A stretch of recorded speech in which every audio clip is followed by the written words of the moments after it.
The kiss of Judas, the betrayal of Jesus Christ.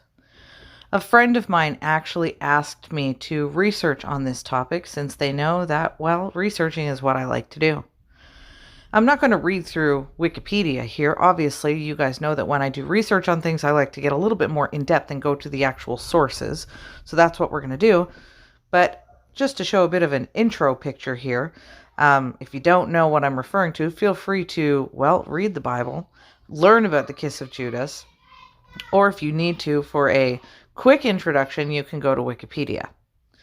But the question that my friend had asked me that I'm going to be researching today, and I found the answer was pretty simple, was this idea of why. Why did Judas use the act of a kiss to betray Jesus? Not why did he betray Jesus, but why was it through the use of a kiss? So with all of that being said, that's what we're going to investigate. So let's get into it. Let's roll the intro, and then on we go.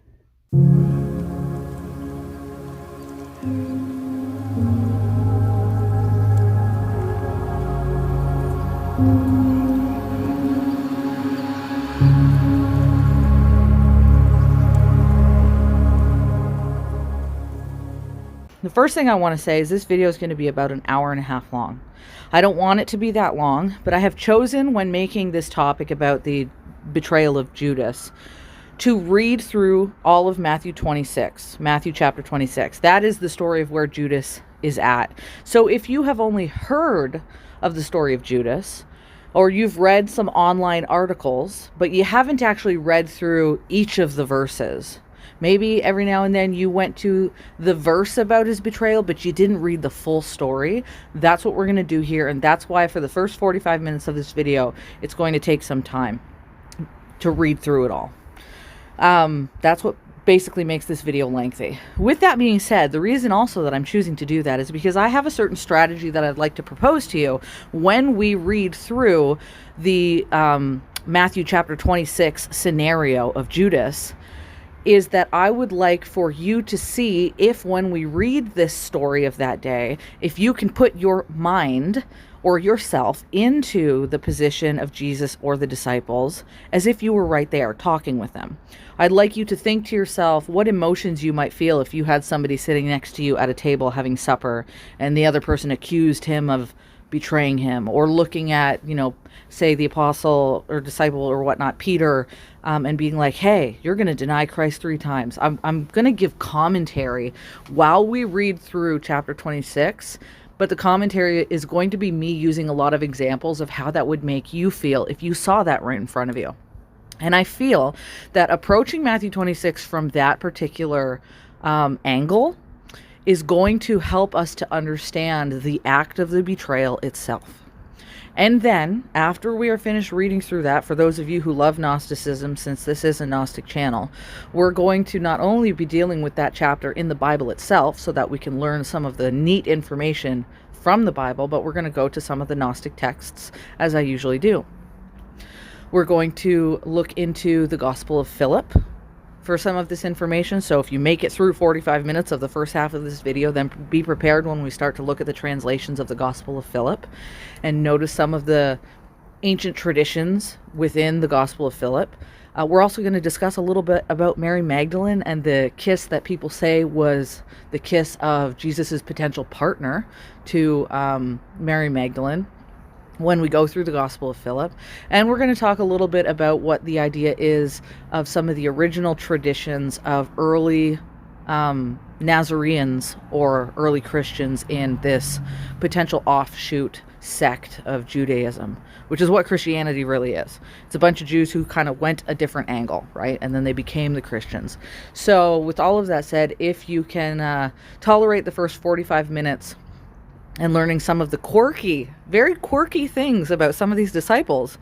Honestly, some of the disciples in the book of Matthew chapter 26, they are acting like absolute dodo birds sometimes. So if you're prepared to be able to get through the first 45 minutes, then rest assured we will certainly talk about some of the Gnostic texts in the later half of this video. So again, with all of that being said, feel free to enjoy the video.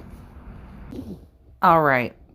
Now you guys know, just as a quick reminder, that I love using a website called scriptureforall.org because it gives me the Hebrew Old Testament with the literal translation using things like the Masoretic text. And in this case, the Greek interlinear translation of the New Testament is being used via the translation of what's called the Textus Receptus. And it is, we'll start off with Matthew 26, where the story of the kiss of Judas comes. And I want to show you something that's fascinating about what is told in Matthew 26 about the betrayal of Judas. And I'm going to read it sentence by sentence to you. What we're going to do once we read through this particular chapter of the actual Bible is we're going to go into the apocryphal Gnostic texts, and we're going to compare notes a little bit to what books were kept out of the Bible to see if we have any similarities. Because as you know, this is a Gnostic Christian channel. I like to put up a lot of Gnostic videos on TikTok and Instagram, and so this video is going to be no different. We're going to be venturing into as many different areas as we can. But we always want to start first with the actual Bible. That way we can see if the other books confirm what's in the Bible. So Matthew 26, it says, and again, just so you know, this is the literal translation of Greek. So I do want to point out that on the one side, if I just grab my paintbrush here, on the one side we have the Greek translation coming from the Textus Receptus, which of course is related to the Septuagint. So you might find this translation of English in the Brenton version, as an example, the direct translation from Greek into English. But for the literal translation of every single word, we have also the word in Greek, followed below it by the English way to say the word in Greek, followed by the Greek's strong concordance, so that anybody can take that number and go research where those words show up in the rest of the book. And then in bluish green or teal underneath, we have the actual literal translation of that Greek word into English. So I use this website because on one page, we have 1, 2, 3, 4, 5 different ways to compare and look at these translations. I'm not just sitting here looking at a book that's in English and then, being like, okay, English is the winner here. I like to compare things. So in saying that, we're going to look at a combination of these translations as we go through. But for the sake of this video, let me read it to you in English because I'm sure many of you guys will be English speakers. Let's get familiar with this story, okay? It says, "And it came to pass when Jesus had finished all of his sayings, he said unto his disciples," and this is what he said, "Ye know that after 2 days is the feast of the Passover, and the Son of Man is betrayed to be crucified." It is in the very first section of this chapter, before Judas even comes up with the idea to betray Jesus, that Jesus is already saying it's going to happen. He doesn't just say that it's going to happen. He says it's a betrayal. He says it's a crucifixion. He says exactly what 2 days later it's going to happen on. Ultimately, Jesus already knows about this. As much as we view it as a betrayal, according to Jesus, he knew about it, which means he didn't prevent it from happening. So one can assume he needed it to happen. And I'm sure as you understand through the rest of Christianity and what later on came into being as the Roman Catholic Church, that's the whole point of it. It was his crucifixion that was necessary in the Roman Catholic and even the Orthodox understanding of things, or at least the early Christian church, that's for sure. But it's amazing to know that he called it right away. He called it. It's actually in a couple chapters or verses, not even chapters, a couple of verses down, where Judas starts to get the idea of this. Now, of course, he was told this by Jesus when he's sitting at the table and he accuses Peter of denying him and he accuses Judas of the betrayal. And so again, he says, after he finished saying all of that, Jesus says, "Ye know that after 2 days is the feast of Passover, and the Son of Man is betrayed to be crucified." After he said those things, then assembled together the chief priests, the scribes, the elders of the people, unto the palace of the high priest who is called Caiaphas. So these people are at a different location. They're where the high priest is. They are all getting together. and consulted that they might kill Jesus by subtlety, which is otherwise to say to guile or to fraud. That's the Greek word of it. So they wanted to take him secretly. They wanted to sneakily take him with this subtlety. When it says to fraud, it's the insinuation that they wanted to do it under everybody's noses, because the next verse says, but they, all of these elders and these priests who got together, they said it should not be on the feast day, lest there be an uproar among the people. So they knew that if they had done that on a certain day, there would be too many people on the actual feast day. So they considered which day would be appropriate. They thought about that. Now, when Jesus was in Bethany, it goes on to say, in the house of Simon the leper, there came unto him a woman who had an alabaster box of very precious ointment, and poured it on his head as he sat. And when the disciples saw it, the pouring of this oil all over him, they had an indignation of saying, what purpose is this waste? Essentially, the disciples were like, what the heck is she doing? They actually say, not only what the heck is she doing, this person pouring all this oil on you, the disciples say that this ointment might have been sold for so much and given to the poor. As if to say, why waste it? Why are you pouring this on Jesus right now? And what does Jesus say? When Jesus understood it, he said to them, why are you troubling this woman? She's wrought a good work upon me. You have the poor always with you, but me you're not always going to have. Jesus understood what was up. It's very true. For in that she poured this ointment on my body, here's what he says, she did it for my burial. Again, the other indication in this very same chapter that he already knew, he already anticipated the crucifixion and the burial.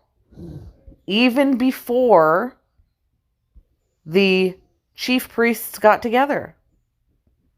Right? It's in verse 4 that they consulted that they would take him by subtlety and what days.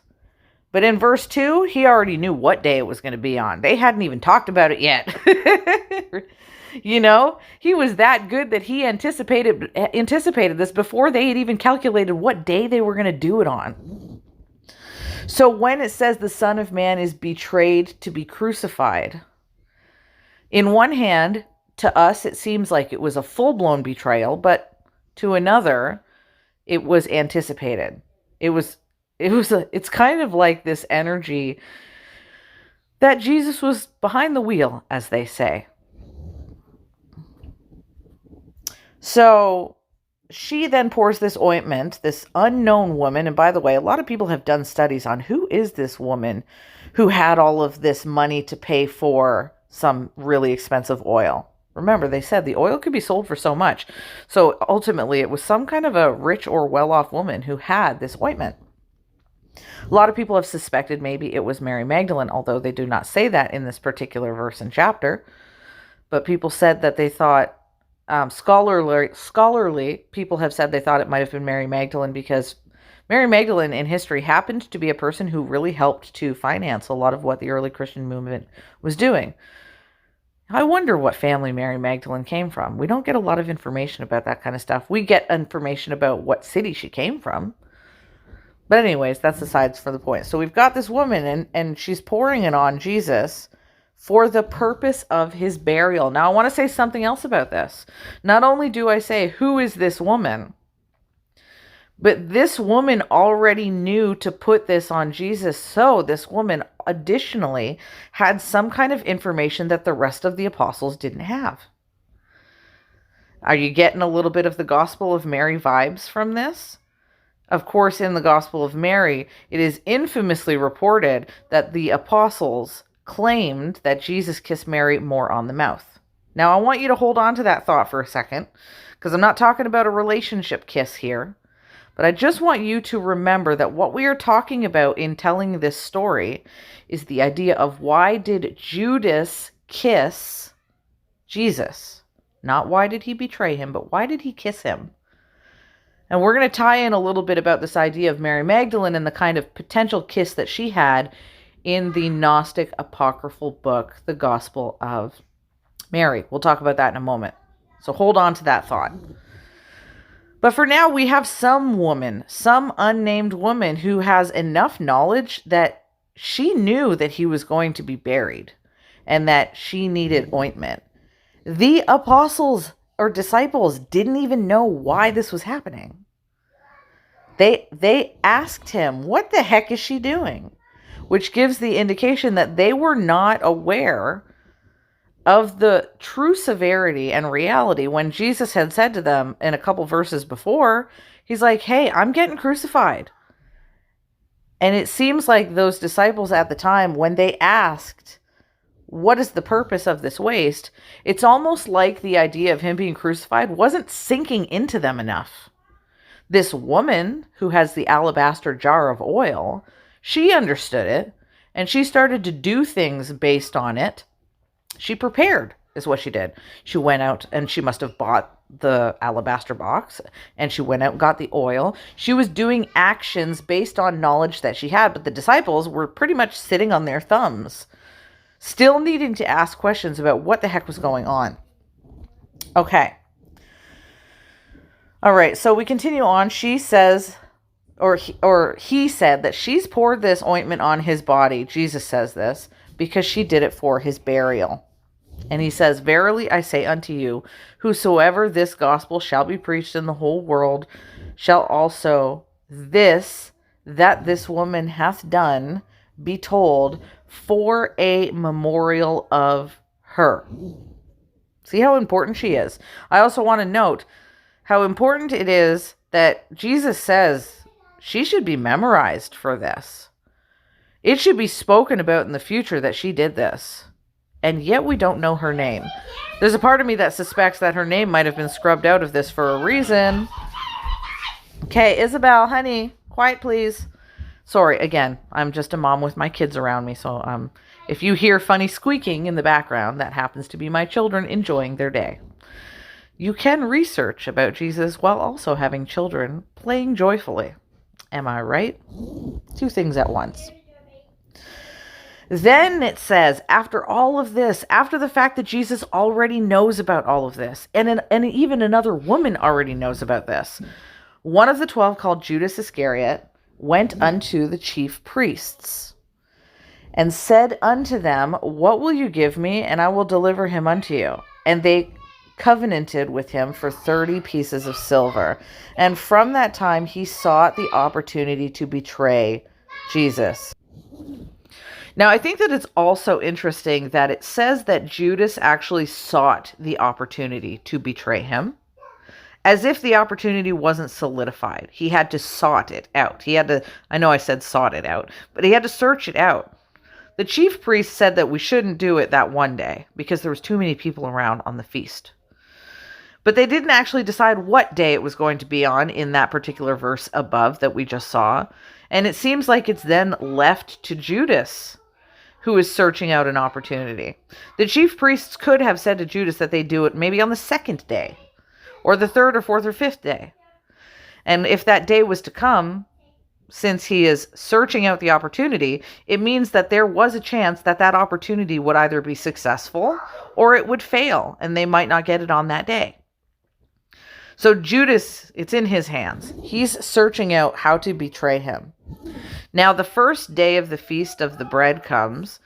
The disciples again come to Jesus. They say unto him, where wilt thou that we prepare for thee to eat the Passover? So they're gathering together. He hasn't been crucified yet.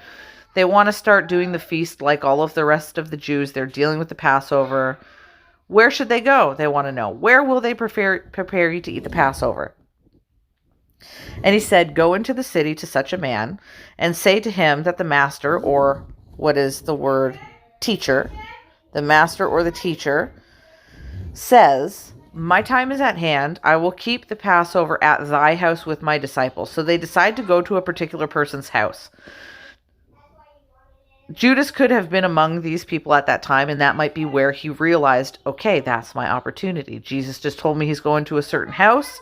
Let's do the betrayal at that house, all right? But prior to that, Judas was looking for how to do that. And now he's got his hint.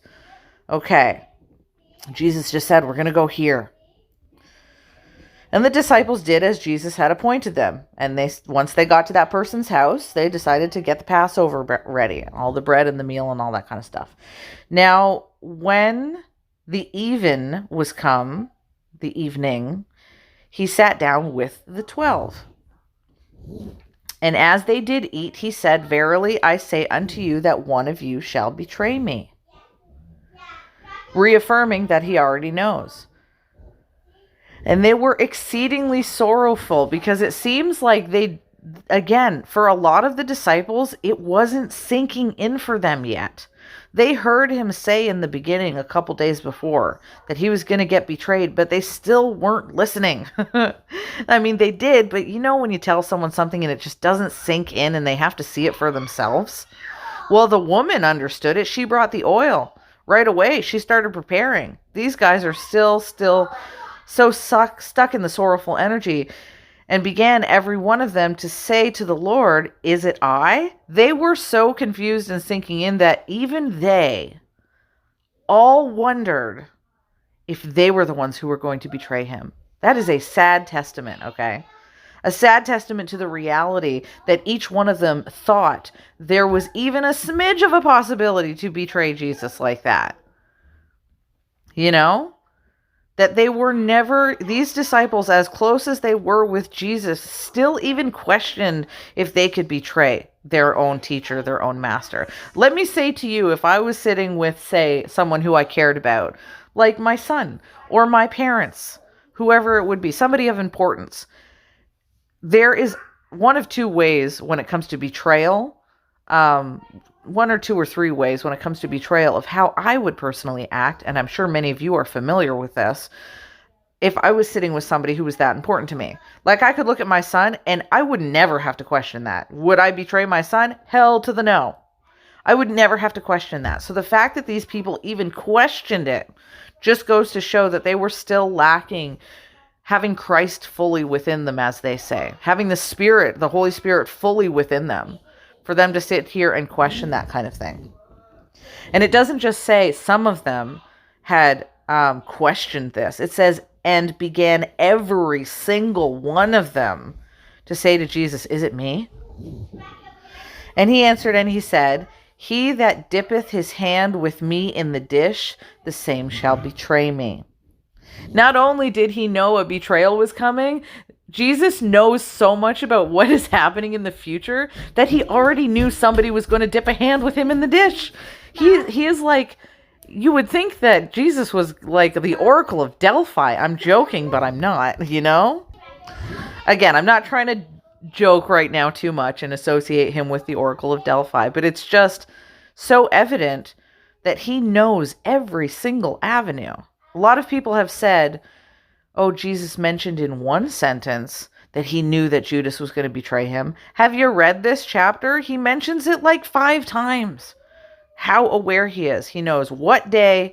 He knows where it's going to be held down. He knows who it's going to be. He knows that it's a crucifixion. He knows that someone's going to be dipping their hand with them in the dish. It continues on to say, the Son of Man goeth as is written of him, but woe unto the man by whom the Son of Man is betrayed. It has been good for that man if he had not been born. That's intense. Whoever it is that betrays him, Jesus is like, it's ultimately such a bad thing that he's done. You should never have even been born. Okay, it doesn't say he should never have been born, but it said it would have been good for that man if he had not been born. There's a difference, right, between you should never and it would have been good. In one sense, to say never, you should never have been born, the person who betrayed him, would indicate that Jesus would have preferred he never been born, but then the crucifixion couldn't have taken place. But he didn't say you should never have been born. It said it would have been good. I would think, especially for that man, because he's saying, woe unto that man. He's not saying it would be good for me, Jesus. Jesus is saying it would have been better for you, but you're getting the shit end of the stick, right? Then Judas, which betrayed him, which betrayed him. Interesting, already betrayed. He has already betrayed. He didn't just betray him with the kiss.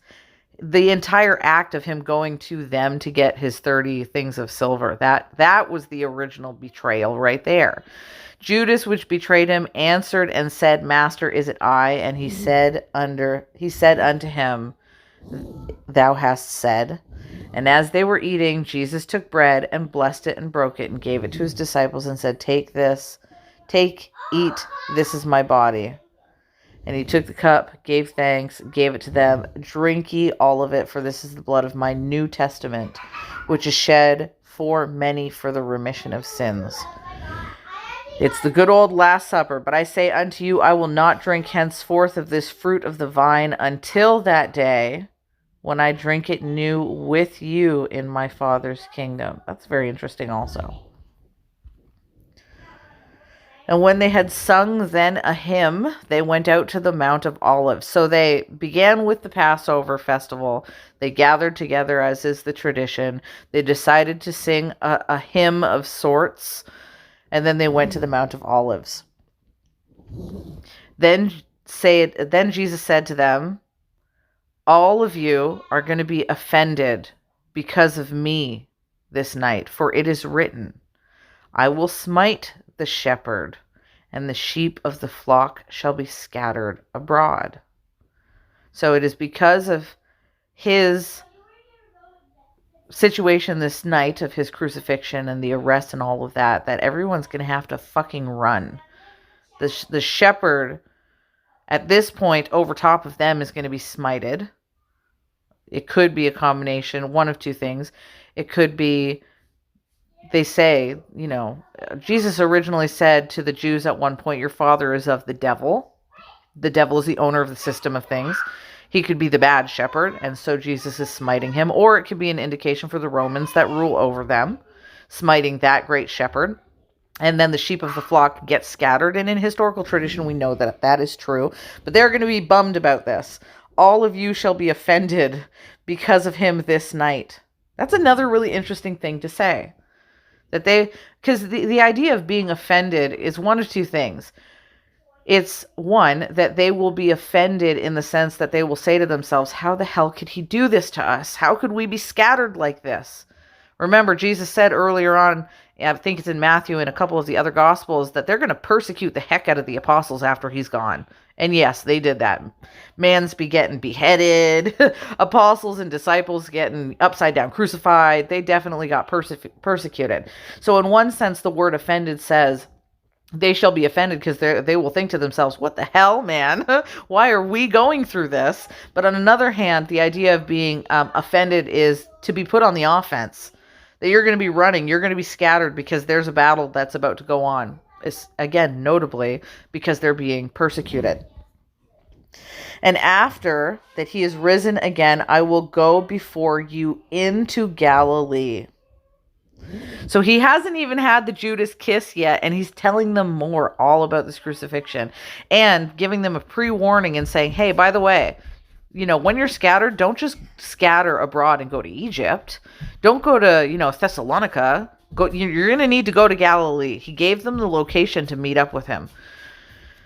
Peter answered then and said unto Jesus, though all men shall be offended because of thee, yet will I never be offended. So Peter, remember what I said about my son? If I was to look at my son, I would right away, I'd be like, no.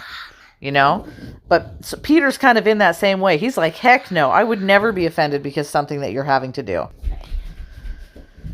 And Jesus said to him, verily I say unto thee, that this night before the cock crow, that you shall deny me 3 times. So Peter was very haughty and proud in that moment. He's like, I would never do that. Making it known to everybody around him, being the special one. Remember, Jesus said all of you guys are going to be offended. Peter's like, no, I'm special. I'm not going to be. And he's like, you're so, you're going to be so offended, bro. You're going to deny me 3 times and do worse than half of the people here. Okay. I'm being comical about it. But again, it's just, it's almost like if you were sitting in the room with them, you can see this conversation that's going on. Peter said unto them, though I should die with thee, yet I not deny thee. Again, let me repeat that. Peter said then back to Jesus, he said, though I should die with thee, yet will I not deny thee. That's very interesting. So Peter was finally recognizing the idea that they are going to be persecuted, right? Jesus told them, like I had mentioned before, earlier on in Matthew, that the disciples had gathered around and they asked Jesus, what are the signs of the coming of you coming back? And he said, there will be wars, earthquakes, rumors of wars, and then you guys will be persecuted. So Peter's owning up to it. And he's like, all right, I'm going to die with you, but I ain't denying you. He still would not listen to Jesus. Ye of little faith, as they say, because Jesus was saying something bad about him. And, you would think that if Jesus has gone and shown you all of these miracles that, and testified so many things that have come true, that Peter, if he says you're going to deny him, who the hell are you to say different? So Peter he's still sitting from this very haughty and proud position, thinking that he knows better than Jesus. That's essentially what he just did.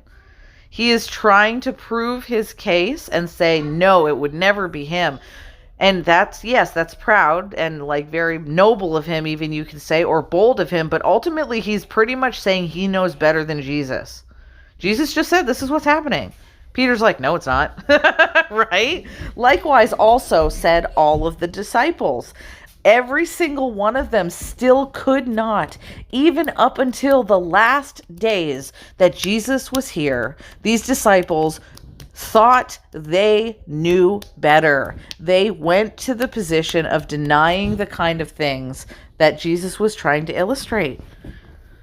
It's kind of sad. I feel like if I was Jesus, I would have been sad to hear that, but obviously Jesus wasn't sad because he already knew about it. So there's nothing to really be sad about that. I say that from my position of being a girl in her room, having gone through the trials in my own life of growing up and seeing high school friends fight with each other and growing up and seeing adults fight with each other. People genuinely get sad when the other person's not going to listen to them, right? They're like, damn, man, why don't they believe I'm telling the truth? That's what I would think. But Jesus, he knew better. He's like, no, all of the disciples went and then said, I'm not going to deny you. They all thought that they knew better. Now, I want to bear in mind, Jesus did only point out that one of them was going to do the denying, but, why did they feel compelled to say, no, it wouldn't be me? Maybe there was some other part of the conversation where Jesus had mentioned that more than just Peter would deny him. It continues on to say, then Jesus comes with them to a place called Gethsemane. And I know we are 30 minutes into this, and we are just reading through the first chapter, but we're reading through it in a way that we are absorbing the story. Again, my point here is to conversate with you guys so that you can put yourself as if you were one of the people chatting with him that day, feeling the emotions of what happens when somebody betrays you, feeling those emotions of when you're looking at your friend next to you and he's trying to be smarter than Jesus was in that moment, really kind of getting into the idea of what this where this betrayal could come from or what they had said, yada, yada, yada. But now we're coming up to that point where the betrayal is coming. The point of this video is to discuss the Judas kiss. And I know we haven't done it yet, but we're rolling with it. Let's just deal with the research here. Then cometh Jesus with them unto a place called Gethsemane, and said unto the disciples, sit here while I go and pray yonder. So he leaves them in that spot. And he already knows, we've heard enough out of Jesus, again, I say, that he already knows this is all happening. He knows exactly what cities he has to meet up with people, even after his resurrection, what cities that they are supposed to go to. This is all step-by-step pre-planning. Like, he's not just aware that this stuff is unfolding, but he's also, to some degree, pre-planning it with them. When he said a moment ago, hey, after I get resurrected, I'll meet up with you in Galilee. They didn't know that beforehand, which means that he just gave them a seed of knowledge in their mind to go to Galilee. Had they not heard that from him, they might not have known to even go to Galilee. They could have went some other different direction. So he pre-props them up. He's pre-planning the situation. This is going to tie into the Gospel of Judas, because the Gospel of Judas talks a lot about that happening. This idea of the entire crucifixion being not only foresaw, like Jesus is practically psychic, but more so that he pre-planned it all. It needed to happen like this. So again, he tells them to go sit down, and he wants to go pray somewhere else. But he took with him Peter, and he took 2 other sons of Zebedee, and began to be sorrowful and heavy. This is interesting. He took with him Peter and the 2 sons of Zebedee, John or whatnot, and the other son, and began to be sorrowful and very heavy. It's interesting that I wonder in this particular sentence if it was him, Jesus, who began to be sorrowful and heavy, or if it was Peter and the sons of Zebedee who began sorrow-filled and heavy. So it says, let me read the Greek just to see if I can find a little bit more clarification. So, and taking along, brings to his side the Peter and the 2 sons of Zebedee. He begins to be sorrowing and to be depressed, sorrowful and depressed. So that's what heavy is. It means he was like really sad about what was going to be happening. Then he said unto them, my soul is exceedingly sorrowful. So it is his soul. He's really sad all of a sudden. Even unto death. Tarry ye here and watch with me. You know what's really interesting is that he has brought with him Peter, the very person who is denying him. And remember how I just mentioned a moment ago that he probably wasn't even sad over the fact that they weren't listening to him? Well, maybe this is when it hit him. Perhaps he really was feeling the sorrow of it. And Jesus was not foreign to feeling human emotions. Remember when Lazarus was raised from the dead? What did he do when he was dealing with Mary and Martha? He wept. And it says, and Jesus wept.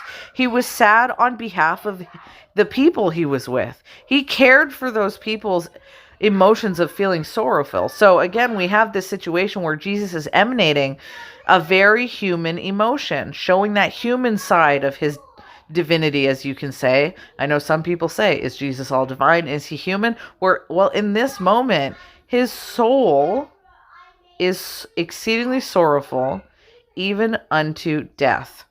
Tarry ye here and watch with me. And who does he bring with him? Peter. He brings the person who's going to deny him, the person who originally would have made him feel, you would think, sorrow-filled to some degree. Anybody worse than he would have brought Judas, but he can't because Judas is the one who's about to walk around the corner. The second other man that would make him sorrowful is about to come into the same space with him while they are sitting there. All right, pardon me, I had to tell my children to stop having a brawl with each other in the background. Okay, so he's very sorrowful, and he says for those 2 to watch with him. You know what's interesting also is that he just used 3 men in total to be the witness of the situation. Remember, in a Hebrew tradition, they usually have to have 2 or more, 2 to 3 men, usually not female, as witnesses in old Hebrew tradition. So he brings with him the witnesses who are going to witness the very act that is being set up. That's how good he is. That is how good he is. He not only predicted where, when, what crucifixion, who was going to do it, that oil was good for a future burial situation, right? He knew to bring people there to witness what was about to happen. It's so fascinating. And he went a little further, and he fell on his face, and he prayed, saying, O my Father, if it be possible, let this cup pass from me. Nevertheless, not as I will, but that as thou wilt. Okay? He was frustrated. Jesus was actually frustrated with this situation. He's like, can we maybe not do it like this? He was sorrow-filled. He actually asked God, and he went in that moment to intercede on the behalf of humanity to maybe do it a different way. But then he said, nevertheless, he's only bringing it up, but if it's not going to be what God wants, then do as thou wilt, right? Almost like the typical prayer that he says when it comes to the Lord's Prayer. He's like, it's okay. We don't have to do it my way. Let's do as thou wilt.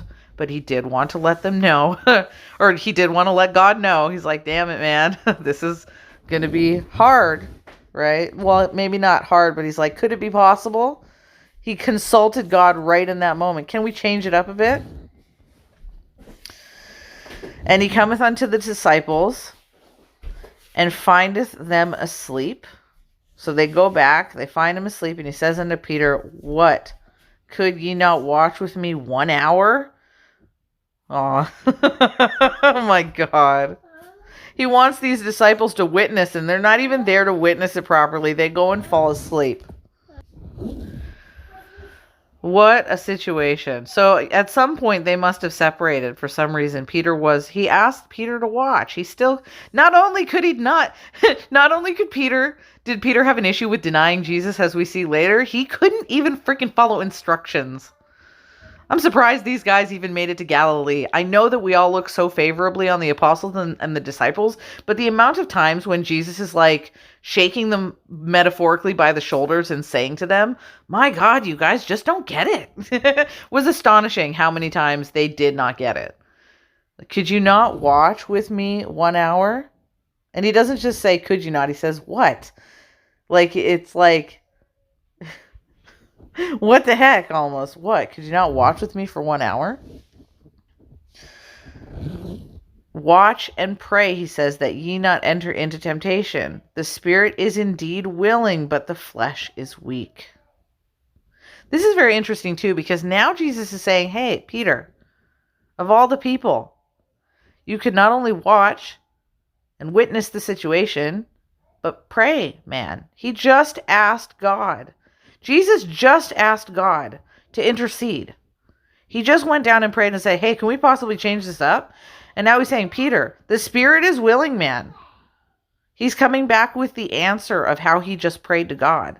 The spirit is willing, but it seems like the flesh was having difficulties. And that's not just to say the flesh is having difficulties. I mean, our human bodies, if you learn anything in the last 20 years about the way the human body works, if you've watched anything, but whether it be, courses in your schooling system, your science class, or a YouTube video, we realize that the body itself is very problematic a lot of the times. You could throw your gut microbiome off and be dealing with issues all over the body, up in your spine or something like that. You deal with diabetes, all of a sudden you got a skin issue. The flesh is literally weak and problematic. You can have cravings for things. One of the biggest problems in Christianity is the idea of coveting, desiring, and craving. So the flesh is the one that's sending signals to Peter's brain practically and trying to get him to do other things. The spirit's right there ready though. And so Jesus is like, hey, come on, man. He went away a second time then and he prayed. That's interesting too. He had to go back, man. He's asking God, can this possibly change up a little bit? Peter's not even watching properly. He's got to remind Peter to watch. He's got to tell Peter, can you do some praying here? And then he goes away again and he prays again, saying, oh, Father, if this cup may not pass away from me, except I drink it, thy will be done. Let me say that again. Oh, my Father, he says, if this cup may not pass away from me, so if I still have to do this thing, because earlier he said, can I not have this cup? Can this cup pass? Is this not something that he has to fill himself up with when he's about to do the crucifixion and the betrayal and all of that? Now he's saying, okay, if this is not going to pass away from me, except I drink it and I do what you need me to do, then thy will be done. Basically, he comes back and he accepts it. He asked God for a possibility. He thought about it. He saw the signs of God coming around. And when I say the signs of God, like he noticed things. He noticed that Peter wasn't going to watch properly. He noticed the flesh was weak. In those things, he received his answer. In that moment, he received his answer when he went and spoke with Peter about what he had just asked God to do. He said, God, let's not do this, maybe. If it's your will, okay, but hear me out, is what he practically said to his dad. I'm joking when I say dad, okay. What he said to God. And then he went to Peter. He realized the flesh was still too weak, and he came back and he prayed and he said, okay, I get it. Thy will be done. I will drink it. He saw the sign in that moment. He got the answer. It's so amazing when you read it like this, when you really kind of put your mind frame into stepping into his emotions, having the conversation as if it's your friend right next to you. You know that we would be like walking down the, say, as an example, say you are walking down the street and maybe your friend passed away or your grandmother or something like that passed away. Have you ever walked down the street and all of a sudden that song on the radio turns on right at that crazy perfect moment and you're like, oh my gosh, is this a sign? This song came on. It reminds me of my grandmother. Those are the subtle ways that we hear the voice of the Holy Spirit, that we hear the voice of God and we hear the voice of Christ. We look around us and right at the right moment, that bus that we were trying to catch, it shows up right on time. That's what he just did. He asked, he listened, and he watched for his surroundings. And when he accepted the answer from God, he went back and prayed and he said, okay, God, I get it. I'm going to drink it. Thy will be done. And he came and he found them asleep again, for their eyes were very heavy. And he left them and he went away again. And he prayed, saying a third time, saying these words, saying the same words. He goes back and he says, yep, I got the answer. He goes back, he sees them sleeping again. He's like, all right, I get it. And he goes back and he confirms it with God. And he's like, yep, you're right. They're still sleeping. Their flesh is weak, pretty much. He gets another sign just about that confirmation from God. And he says, all right, your will be done. Then cometh he to his disciples and saith to them, sleep on now and take your rest. Behold, the hour is at hand, and the Son of Man is betrayed into the hands of sinners. How intense. They are practically falling asleep there, and he's just looking at them like, my sweet flock. Like, as if he's saying, you know what? Obviously God, who has the ability to either, they say Yahweh can harden your heart, but God is all of love. So God motivates these things. God is the one who is kind of shaping them into just letting them lay down like this and get their eyes heavy and falling asleep. And he gently says to them, where they're probably sitting around half of a campfire. It's nighttime. They've just traveled. They finished their evening supper. Remember, this is late in the evening when their eyes are getting tired. And he's like, all right. He hears the sign from God and he just lets them sleep. And he accepts that he is going to be betrayed into the hands of sinners. Now it goes on and he finally gets to that point where it says, rise, let us be going. All right. Behold, he is at hand that doth betray me. So he realizes that Judas is coming soon. And he tells everybody, all right, rise up. He needs his witnesses, right? And while he yet spake, lo, while he was speaking to them and telling them this, all of a sudden Judas comes. So there's not a whole bunch of people around him. It is his disciples who are around him. And lo, Judas, one of the 12, came, and with him, with Judas, came a great multitude of swords and staves from the chief priests and the elders. So Judas brought an entire crowd with him, which is interesting because the chief priests, they originally said they didn't want anybody to be around. In case there was a riot of some sort. So assuming one of two things, I would think Judas brought all of these people because these were the people who were going to arrest him. Or Judas brought these great people with swords and staves because there could have been a chance that Jesus was with a bunch of people and the defenders with Judas can then stave off any riots from happening. Now, I want to mention that riots is what these people were known for. And what do I mean by that? Remember in Acts of the Apostles 24 or 25, Paul, I've spoken about this in depth in a previous video. It was my video on the understanding of the word Nazarene. So if you go down in my YouTube, you'll see that. I reviewed that chapter with you guys, and we noticed that Paul was not called a Christian in that particular verse. And he was not called a Jew necessarily. Tertullus, the governor, Felix. There was Tertullus the lawyer, Governor Felix, a bunch of elders, chief priests, and a bunch of people gathered together at like almost like a court building.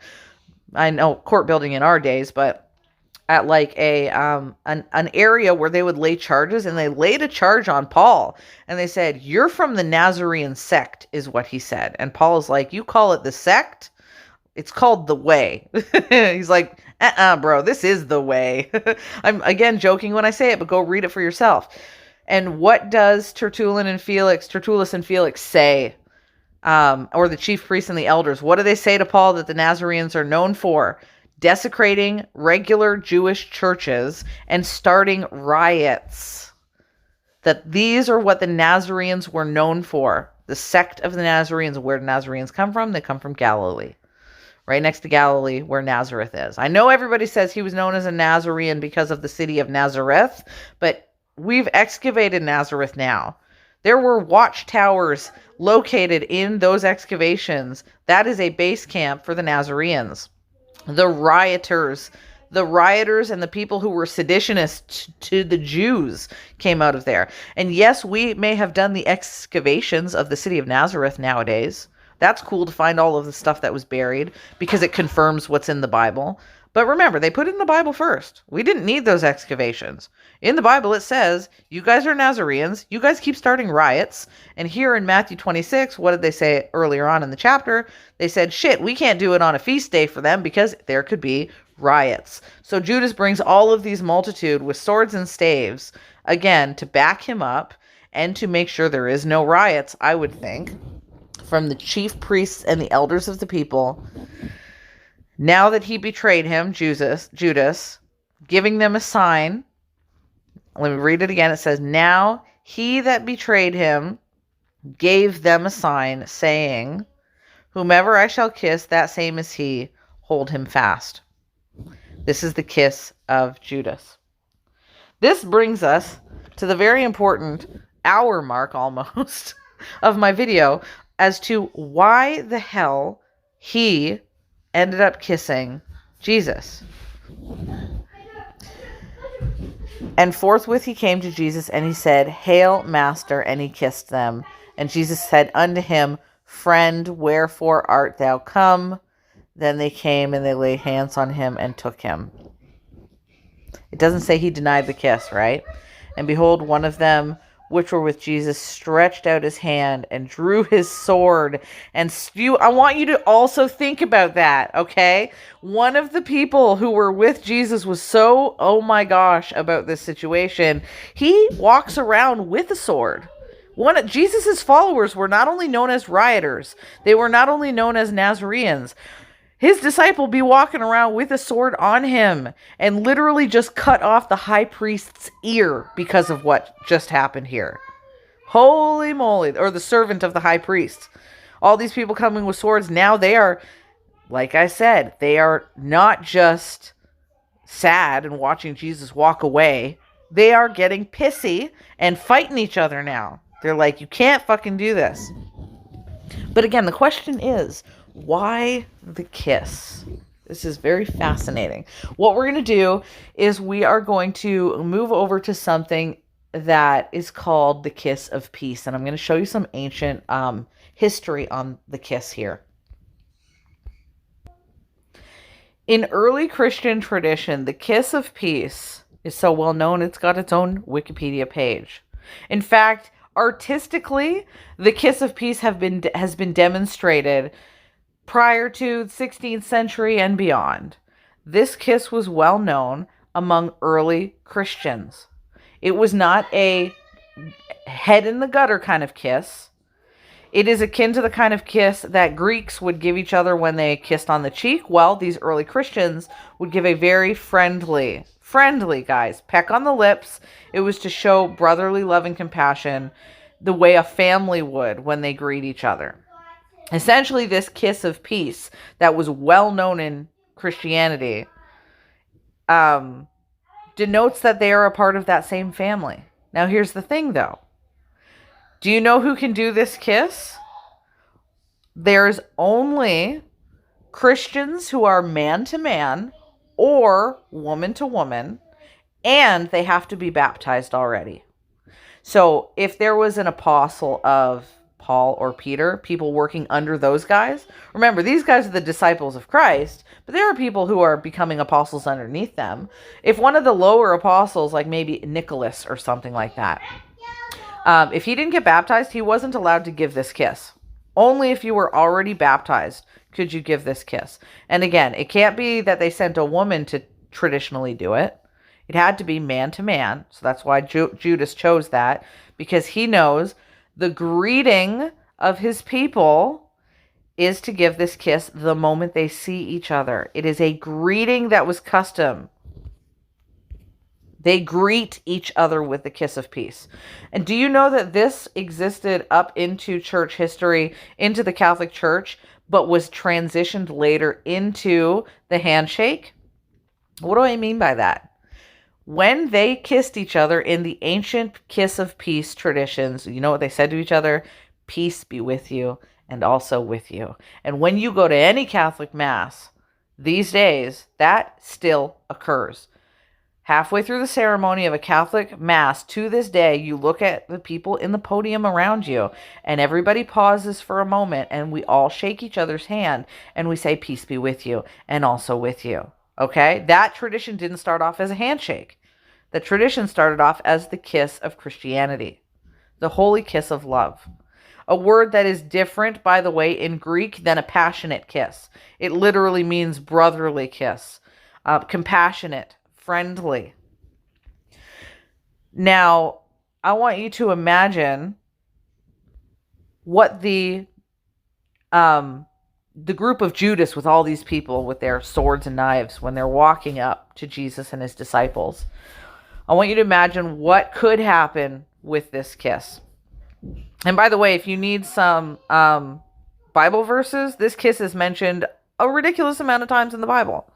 Go to Romans, it says, greet one another with the holy kiss. In Corinthians, greet one another with the holy kiss.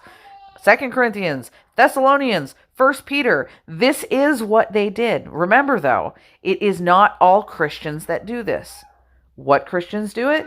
The ones from Nazareth who were getting accused, the Nazarene sect that were getting accused from Tertullian or Tertullus in Acts of the Apostles 25. The Nazarene Christians greet one another with a holy kiss. And what are the Nazarenes? Sorry. They're the ones who gets baptized. The Nazarenes is where John the Baptist came from. That's why it's only if you're baptized do you give this kiss. So if you had Jesus and he's sitting in the group with those people that night where they were falling asleep heavily, there could have been Jews around him, regular Jews. He could have gone with just the disciples. He could have been there with women. But if the Romans came up and Judas then says to him, hey, I'm going to give a kiss to the person who it is, Judas could never have given that kiss to a regular Jew, because Jews weren't allowed to greet each other like that with a kiss. That's not their tradition. And you know how stickily Orthodox Jews are. They don't fucking tolerate shit that's not a part of their custom. If Judas walked up to a regular Jew, that Jew would have freaked out right in front of the Romans and tipped the Romans off. The same can be said is if Judas tried to fake it and go and kiss a different person and claim that it was Jesus, like say, again, maybe a lower apostle that hadn't been baptized yet, like Nicholas or something. Nicholas would have freaked out too, because he would have looked at Judas kissing him and he would have been like, whoa, whoa, whoa, I'm not baptized yet. What are you doing? Right? That's why there was only a certain number of people who Judas could actually go and give the holy kiss to. Somebody of that particular sect of Judaism, early Christianity, not a regular Jew, and somebody who was already baptized and not one of the women, because the holy kiss at that time couldn't be given woman to man. It was only man to man, woman to woman. This greeted kiss. Now, with all of that said, now that you know the kiss of Judas was a greeting, I want to bring you to something that's even more fascinating to me. So, let's go over to the Gospel of Mary. Because remember, in the Gospel of Mary, this is the fate, or not the Gospel of Mary, this is the Gospel of Philip, actually.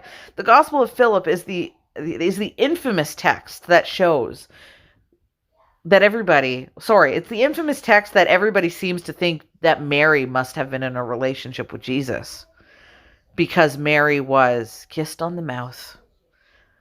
I want to show you something about the Gospel of Philip first off. Now, the Gospel of Philip is the apocryphal text, one of them, Gnostic texts kept out of the Bible. But it's in this particular text that they talk about why they kiss one another. So we're talking like, almost 2,000 years old, this particular text that we're about to read through. Not only do we hear of a text in the 2,000-year-old Bible that we just read, like I said, we're going to compare things here. And yes, the idea that these particular group of people end up going through a ritual, compassionate kiss when they greet each other is also mentioned in the apocryphal texts that were kept out of the Bible. In this case, in the Gospel of Philip, verses 4, it says, he's talking about God and how the Spirit begets people. Let's start off with actually 25. Let's do it that way. On page 34 and 35, it says, for himself and only brothers, not sons, all, I want you to listen to this, all who are begotten in this world are begotten of nature, and the others of spirit. Okay, he's comparing how people go through being in the flesh, people born of this world, dust to dust. You've heard of that expression before. But people who have the Spirit with them, they're from the Spirit, they're born from the Spirit. They have that dualistic side.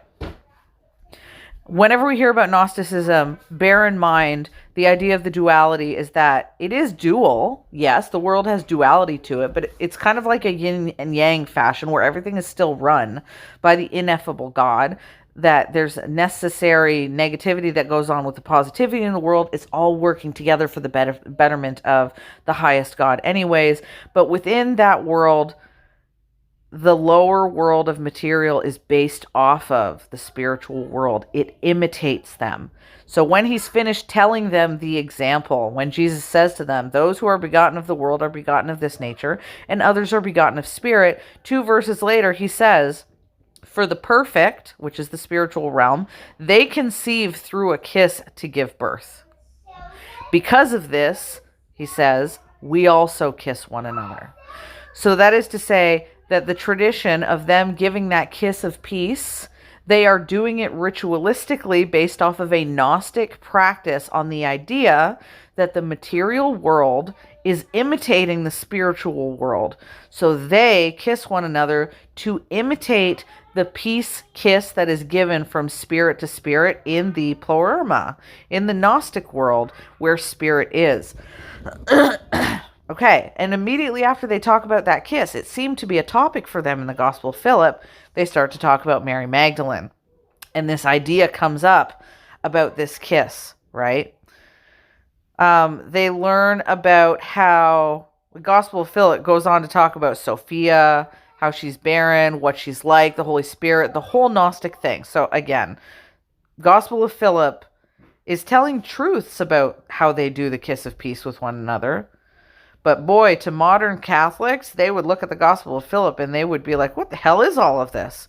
They're talking about Sophia and the idea of things like demiurges and, the idea where we've got the God of the Old Testament being a shit disturber in Gnosticism. And a modern Catholic would be like, this is fucking crazy. And yet you can still find areas of truth within the Gospel of Philip. Like the fact that they greet each other with a kiss. He gave the reason why they kiss each other, maybe the reason why a modern Catholic could look at the Gospel of Philip and be like, no, that's not the reason. But at least all of them still know that a traditional kiss exists at all. Gospel of Philip confirms they have this ritual kiss they give to one another, a traditional kiss.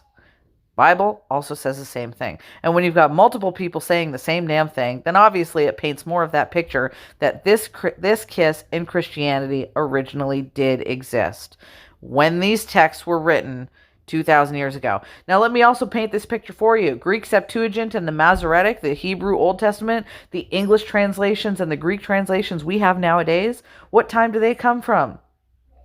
Masoretic text, for instance, was like 1008 CE. King James Version was like 15th, 16th century. This Gospel of Philip, much fucking older, right? This one is 2,000 years practically old. It's like, 1,800 years old kind of thing.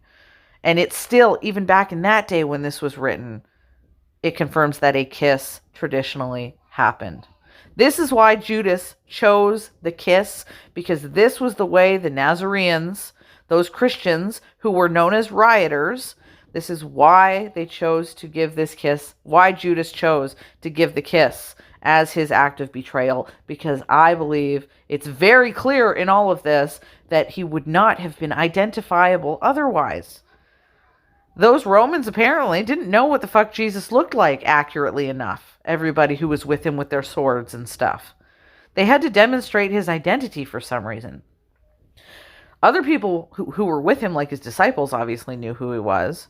But quickly Judas turned to them and said, I'm going to do it with a kiss. It's suffice it to say, that again, this was because it was the easiest to identify him, because it was the kiss of greeting. All right, anyways. Continuing on, look at that Holy Spirit and evil thingy in my throat. I've always said that sometimes when I get on a really good topic and I'm just like hitting truths, how I said earlier, you can walk down the street and a song will just play and you're just like, that's a sign from God. That cough that I just did, you'll see that happen in some of my videos. When I'm really nailing a topic, it's almost like there's some kind of energy in the world that don't want me talking the truth. And I get this weird tickle cough, and suck it, I'm telling the truth, man. I love researching into this stuff. So if there's evil energy around me, be gone with your making me cough business. I'm joking, but I'm also not. I'm sure for those of you who, as they say, have the ears to hear, can understand what I'm saying. All right, so it goes on later on in the Gospel of Philip when it's talking about this particular kiss. Not only to continue to call him the Nazarene over and over again, indicating that he's from the actual Nazarene cult, but also that the word Nazareth means the truth.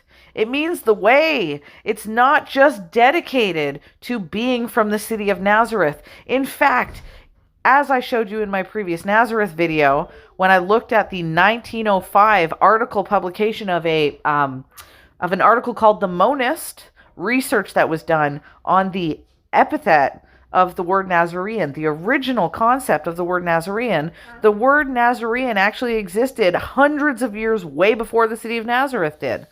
As an example, the city of Nazareth, in my previous video I showed you, was never mentioned in the Old Testament. It got called the city of Nazareth once they moved there, and then I showed you a depiction in that previous video, really cool, I think, of the geographical layout of where the excavations had done. So you can look at a map and see that city of Nazareth is actually fortified. It was the perfect location for a fortified base camp of what? Rioters who were going against the Jews. What did Jesus say to the Jews? Their father is a murderer and a liar from the start. And so the sect of the Nazarenes, the ones who were getting baptized by John the Baptist and then Jesus, they were the ones who were like hiding in Nazareth, constantly going back to Galilee. Even when you look at the war of 70 AD, one of the last places to get conquered was Galilee. That's fascinating. Why was Galilee so stronghold? Well, Jesus' followers be walking around with fucking swords in their pockets, right? People look at Jesus' disciples as pious men only.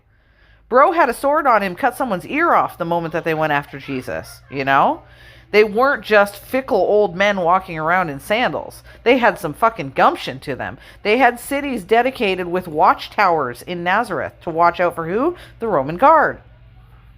So the Nazarenes were the ones who practiced a different tradition of early Christianity and a sect of Judaism. It is the offshoot, right? It's just so fascinating how you can tie in apocryphal books to the very same things that are shown in the Bible. If the Bible did not say the Nazarenes were a group of rioters that came from Nazareth, I would never be thinking this. But because I do value the Bible, as much as I also appreciate the apocryphal books, you put 2 and 2 together, and all of a sudden 2 plus 2 equals 4. If one of them was missing, I wouldn't have as much excitement about the reality of the truth of this. And I know I say 1 plus 1 is 2 or 2 plus 2 is 4. Bro, we recently excavated Nazareth. Now it's 1 plus 1 plus 1 is 3. We just keep adding the evidence to show that the Nazarenes were this offshoot, and they greeted each other with the kiss. And so Judas was a member of the Nazarenes who gave the kiss of peace. The kiss of peace was a greeting. And that is why I think Mary Magdalene, right here, ended up being identified with a kiss. Watch this. It says, and the consort of blank. And it brackets it. Brackets means they are inserting it. That doesn't mean it's there. That means the translators have inserted that. So that might not have actually said Christ. It could have said, as in some medieval traditions, it could have said somebody else's name or something completely different. Like, for instance, in medieval traditions, Mary Magdalene went and married John. But aside from that, by the way, there's some traditions that say Mary Magdalene was actually the one who was getting married at Canaan. Again, that's for a different video and all of that. But the point is, it says, and the consort of Christ is Mary Magdalene. It says in brackets, the Lord loved Mary more than all the disciples and kissed her on the mouth. The words the Lord loved Mary was added in by the translators. It says more than blank the disciples. The translators assume it's the word all. And then it says, and kissed her on the blank often. The word is a lacuna, which means there's a gap in the paper. That's what these brackets are for. Anytime there is a gap in the paper, or the lacuna is there, a hole, literally like a cutout piece of fragment that dissolved over time, they put it in brackets. So they don't actually know if Mary Magdalene was kissed on the mouth or where she was kissed, on the feet even, whatever it was. But we do see that one of the words that stays here is kissed, and one of the words that stays here is Mary Magdalene. So the topic that is being talked about in the Gospel of Philip is, yes, Mary Magdalene did kiss somebody, and they are assuming that it is Christ because it says that they are talking to Jesus and says, why do you love her more than all of us? And the Savior said to them, why do I not love you like her, a blind man and one who sees? When they are in the darkness and two do not differ from one another, but when the light comes, then he who sees will see the light, and he who is blind will remain in darkness. The point is remember, there was a woman who had the alabaster jar that could have been associated to Mary. And it also says the others too, which indicates that Jesus did not potentially only kiss Mary Magdalene. This was a greeting kiss. But hear me out on this, okay? Remember the alabaster woman who pours the oil. Not only did she pour the oil, but she said she was smart enough to already know that he was going to get buried. That's why they did it. That's why she did it in Matthew. And the rest of the apostles around her were like, what the hell is this woman doing? So we've got a whole group of disciples or apostles or whatever, a whole group of disciples, and they keep fucking up that night. You notice how many times, like I said, they messed up that night in Matthew? They didn't understand why she was putting oil. They didn't understand that he was going to be buried. They couldn't accept the crucifixion properly. They fell asleep when he's trying to pray. He's trying to intercede with God on their behalf, and they're just asleep and dodo, okay? These disciples at the time, they say they won't deny them, then they will. They try to say that they know better than Jesus, and they don't. But in all of that narrative, there is a woman who seems to know more information. The disciples were categorized as being practical dodo birds in that chapter of Matthew. But the woman had some kind of knowledge that the rest of them didn't know about. We have the exact same thing here. Mary Magdalene was being kissed often, more than the rest of them. It says, why do you love her more than all of us?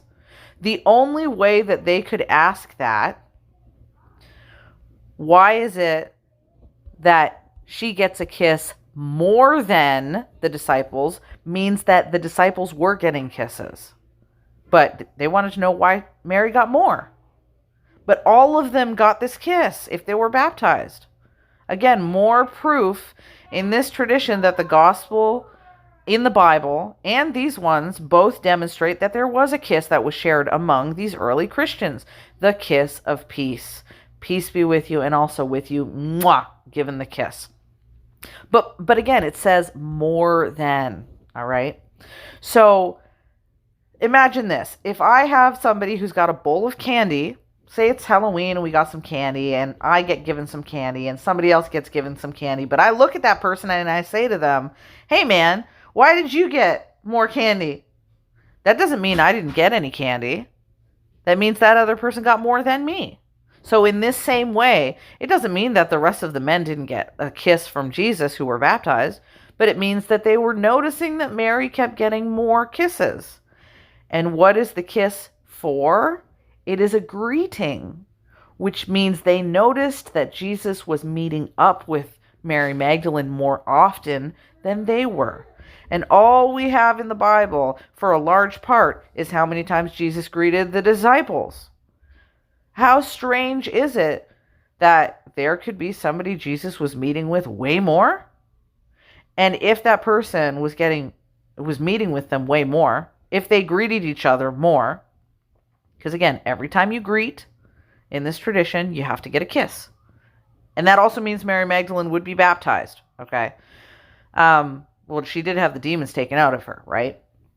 But every time you kiss, that means you must have greeted at some point. And anytime, Jesus didn't just greet people to go to the sauna. He's not just hanging out with them. He's giving them knowledge. So these disciples were distinctively aware that not only was she getting more kisses, but she was getting more knowledge than the rest of them.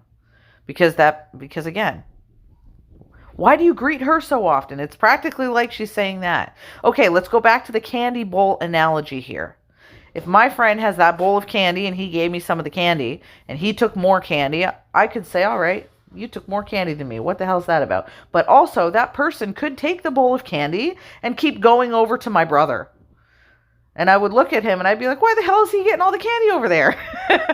This is the same analogy. It truly is. That's why when I read these stories, I like to put myself as if I was in their shoes. I want to know what emotions I would feel if I was having these conversations with them. And if I saw somebody who constantly went over to greet somebody else over there, I'd be like, damn, man, I'm feeling kind of left out. Why doesn't he greet me all the time? Why did he only greet me on Saturday and Tuesday? He'd be greeting Mary Magdalene every day of the week, you know? So this kiss that everybody seems to think where Jesus is in love passionately and has a child with Mary Magdalene isn't actually in the Gospel of Philip. People just assume that Mary Magdalene is a partner because of the idea that she was potentially a consort. But I do want to say that the idea of partner and consort is very different.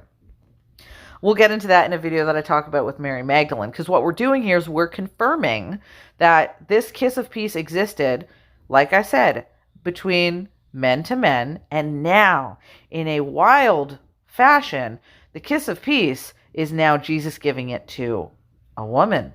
It's usually supposed to be woman to woman or man to man.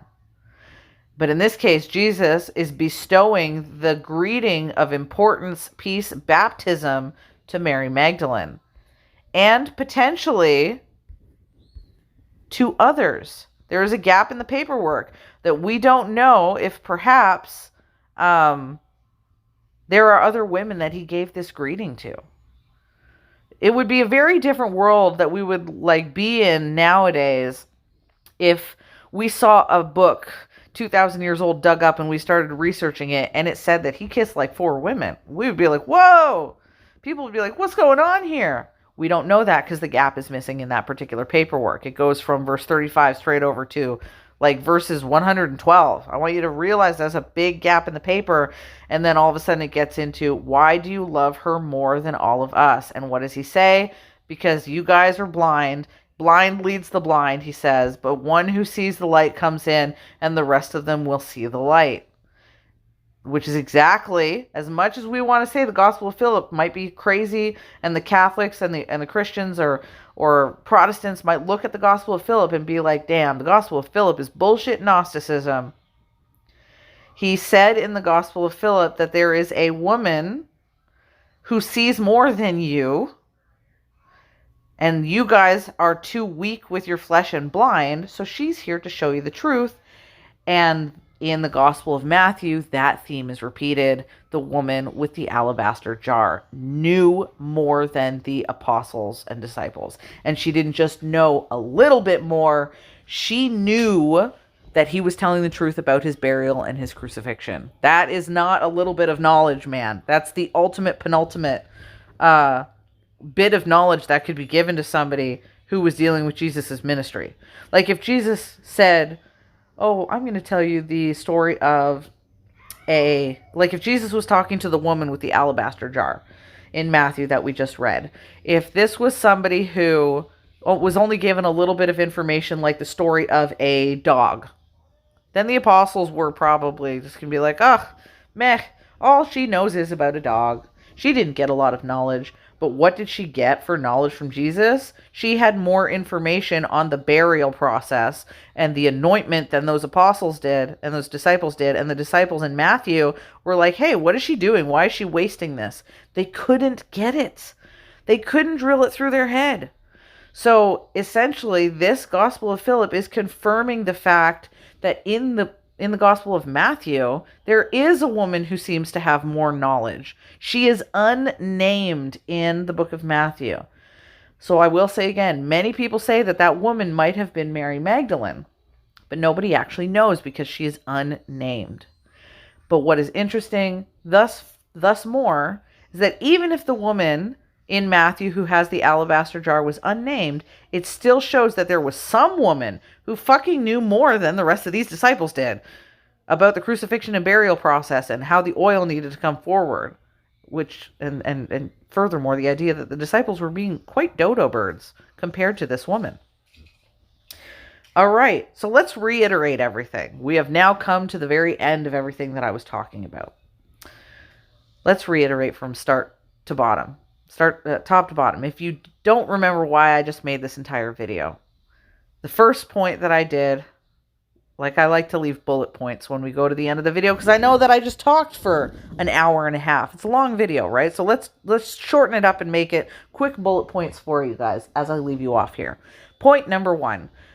We were learning about why the kiss of Judas was chosen. Why didn't he choose a handshake, or why didn't he choose to tap his feet or something, right? We want to know why Judas chose a kiss.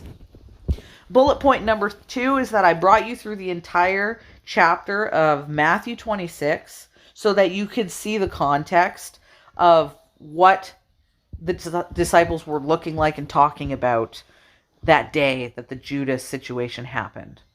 We learned that the chief priests didn't want to choose to crucify Jesus on the day of the feast. They wanted to let Judas seek out the right day. Judas sought out the right day. Jesus already knew like so many different ways that Judas was going to betray him. Jesus was on top of it. He knew when it was going to happen, where it was going to happen, what person was going to do it, right? The whole kit and caboodle. We show you when we read through Matthew, again, we're learning about the woman who anoints him with oil. We're learning about the disciples who keep acting like absolute dodo birds. And then we see the final act of Judas doing the betraying. So that's point number 2. Again, we went through the chapter of Matthew, the book of Matthew. Point number 3 is that the reason we went through the book of Matthew was to help you understand that we want to learn about this kiss through the lens of the Bible, ancient Christian traditions within the church, and the apocryphal Gnostic text. So we start off with Matthew and we see that, yes, there is a kiss in there. Well, guess what? When we go and investigate Orthodox and old Christian traditions, why, yes, there are kisses in Christian history. We see them in art. We see them in the actual church histories, talking about what the kiss of peace is. And I showed you Thessalonians, Romans, 1st and 2nd Corinthians, all talking about the kiss of peace, where they give this kiss on a greeting, okay? Then we go into the apocryphal text and we see that even there they talk about the kiss of peace, and we discuss how they are known as the Nazarenes. This is a different group of Jews. They were a sect of early Christianity, an offshoot of Judaism, but they did not do the same kind of things that regular Jews did.